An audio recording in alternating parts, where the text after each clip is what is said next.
Hi guys, எல்லாம் எப்படி இருக்கீங்க? நான் தான் உங்கள் ஸ்மைல் குயின் பேசுகிறேன். ஸோ அழகாக இருக்குது பாருங்கள். மார்னிங் நிலத்து பக்கம் இருந்தோம். ஸோ பக்கத்து நிலத்துக்காரங்க வந்து அழகாக நெல் பயிர் போட்டிருந்தாங்க. சூப்பராக இருந்துச்சு. இதுக்கு முன்னே வீடியோ போஸ்ட் பண்ணியிருப்பேன்.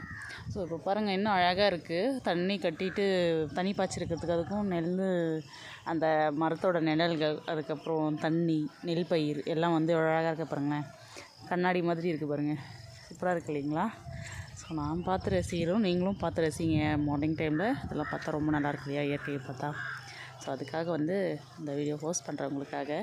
ஸோ எல்லாம் பார்த்து ரசிங்க. பாருங்கள், சூப்பராக இருக்குது பாருங்கள்.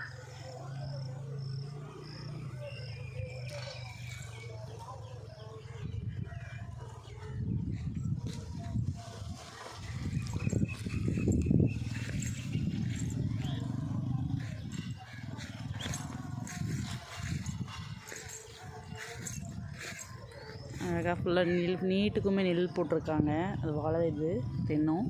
ஸோ மேலே பார்த்தா அப்படியே வந்து இங்கே நெல் இது கலக்கா போட்டிருந்தாங்க. ஸோ மழை இல்லாமல் இது வரல. அது இல்லாமல் மண் கொஞ்சம் நம்ம இதுக்கு தகுந்த மாதிரி தான் போடணும். ஸோ இதுக்கு தகுந்த மாதிரி வந்து பயிர் பண்ணலாம்னு சொல்லிட்டு விட்டு வச்சுருக்காங்க. அங்கே மேலே வந்து கலக்கா போட்டிருக்காங்க. ஸோ இது வந்து ஏன்னா அப்படியே ஃப்ரீயாக விட்டுருக்காங்க. அழகாக இருக்கு இல்லைங்களா? எங்கள் ஊருங்க பாருங்கள், எவ்வளோ அழகாக இருக்குது. மார்னிங் டைம் சூப்பராக இருக்குது இல்லைங்களா? I like that place. உங்களுக்கு யார் யாருக்கெல்லாம் எங்கள் ஊர் பிடிக்கும்? எங்கள் ஊருன்றதை விட உங்கள் ஊரில் யார் யாருக்கு பிடிக்கும்? எப்படி இருக்குது உங்கள் ஊர்? ஸோ எப்படி இருக்குதுன்னு சொல்லிட்டு எல்லாம் கமெண்ட் பண்ணுங்கள். சூப்பராக இருக்குது பாருங்கள். ஓகே, பாய், தேங்க்யூ.